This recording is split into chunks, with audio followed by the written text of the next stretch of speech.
Assalamualaikum warahmatullahi wabarakatuh. Yang terhormat Ibu Khairani SPD MPD selaku dosen pengampuh mata kuliah Telah Matematika SMP. Perkenalkan, kami dari kelompok 6. Di sini kami akan mempresentasikan hasil dari wawancara kami mengenai miskonsepsi yang sering dialami siswa pada materi kekongruenan dan kesebangunan. Nah, sebelum kita membahas miskonsepsi atau kesalahpahaman yang sering dialami siswa, terlebih dahulu kita harus mengetahui apa itu kekongruenan dan kesebangunan. Kekongruenan dan kesebangunan merupakan bagian dari ilmu geometri, di mana kekongruenan adalah keadaan dua bangun datar yang sama dan sebangun. Semua bangun datar yang kongruen sudah pasti sebangun, dan kesebangunan adalah bangun datar dengan sudut-sudut yang memiliki besar yang sama. Nah, adapun faktor yang menjadi penyebab terjadinya miskonsepsi pada siswa. Faktor yang pertama adalah pengetahuan awal atau pengetahuan dasar. Nah, kurangnya pengetahuan siswa tentang materi kekongruenan dan kesebangunan itu sangat berpeluang siswa mengalami miskonsepsi atau kesalahpahaman. Faktor yang kedua adalah guru. Guru yang kemudian tidak menguasai bahan atau materi yang ingin diajarkan secara benar akan menyebabkan siswa mengalami miskonsepsi atau kesalahpahaman. Faktor yang ketiga, sumber belajar. Nah, sumber belajar ini bisa berbentuk buku pelajaran dari sekolah atau perpustakaan. Juga bisa dari internet. Nah, kalau kita lihat kondisi sekarang ya, di mana program belajar selama wabah COVID-19 ini, sumber belajar yang kita peroleh itu cenderung lebih banyak melalui teknologi atau internet. Nah, faktor yang keempat adalah metode mengajar. Nah, pada poin 4 ini saling berkaitan dengan poin 2, di mana guru sangat berperan penting dalam pemahaman siswa. Bisa dilihat mungkin dari metode atau cara mengajar yang diterapkan oleh guru tersebut. Yang dimana seorang guru yang misalnya memiliki metode atau cara mengajar yang monoton, itu tentu akan menjadikan siswa merasa bosan dan ini berpotensi mengalami miskonsepsi atau kesalahpahaman. Nah, adapun kesulitan yang sering terjadi pada materi kekongruenan dan kesebangunan ini adalah yang pertama, kesulitan dalam konsep kekongruenan dan kesebangunan. Yang kedua, kesulitan dalam menentukan perbandingan sisi-sisi. Dan yang ketiga, kesulitan dalam memahami soal.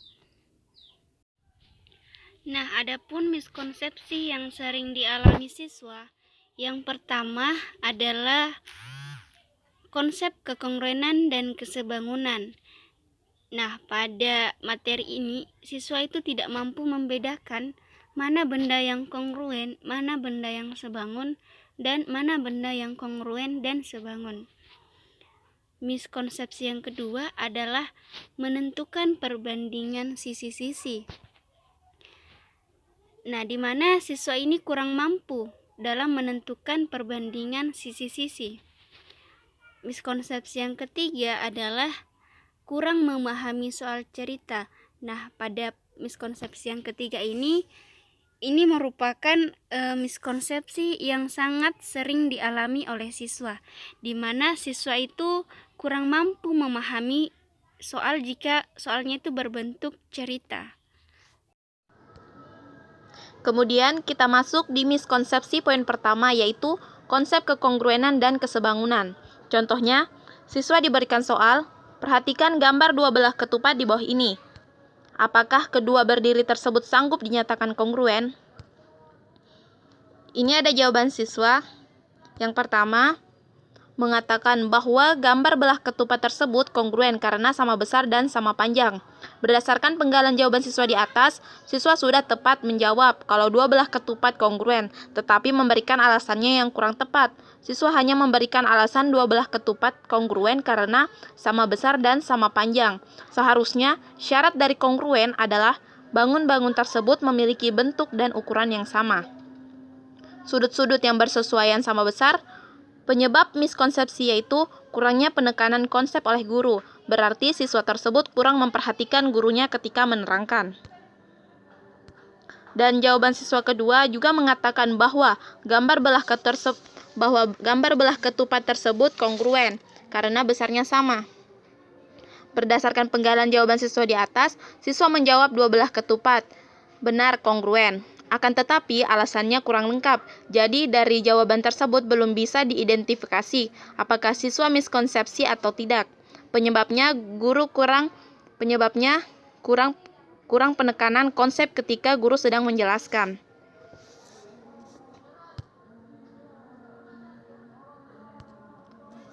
Selanjutnya kita masuk di miskonsepsi poin kedua, yaitu menentukan perbandingan sisi-sisi. Contohnya, siswa diberikan soal, perhatikan gambar berikut. Bidang ABCD adalah persegi panjang dan bidang EFGH adalah persegi. Jika panjang AB sama dengan 12 cm dan luas daerah yang diarsir 32 cm kuadrat, maka luas daerah yang tidak diarsir adalah.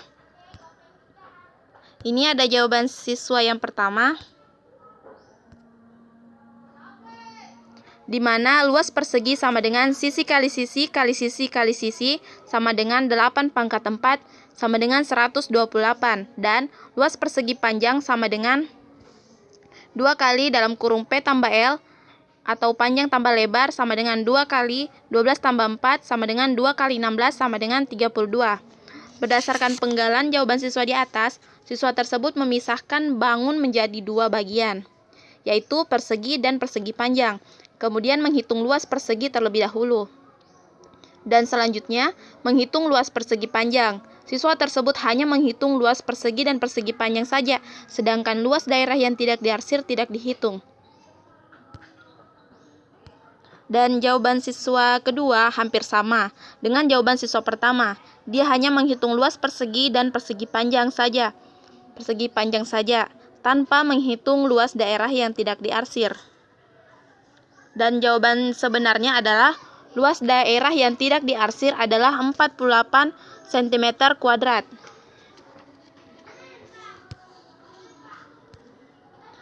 Selanjutnya kita masuk di miskonsepsi poin ketiga, yaitu kurang memahami soal cerita. Contohnya, siswa diberikan soal, sebuah pohon yang tingginya 12 meter memiliki bayangan sepanjang 15 meter di atas tanah mendatar. Sebuah tiang yang tingginya 5,2 meter memiliki bayangan sepanjang. Ini ada jawaban siswa yang pertama, di mana 12 kali 5,2 per 15 kali X sama dengan 62,4 dibagi 15X sama dengan 4,16X. Berdasarkan penggalan jawaban siswa di atas, siswa tersebut tidak menuliskan rumus dari soal tersebut, sehingga jawaban yang di atas tidak sesuai atau asal jawab. Jadi siswa tersebut dapat dikatakan memiliki miskonsepsi pada soal cerita.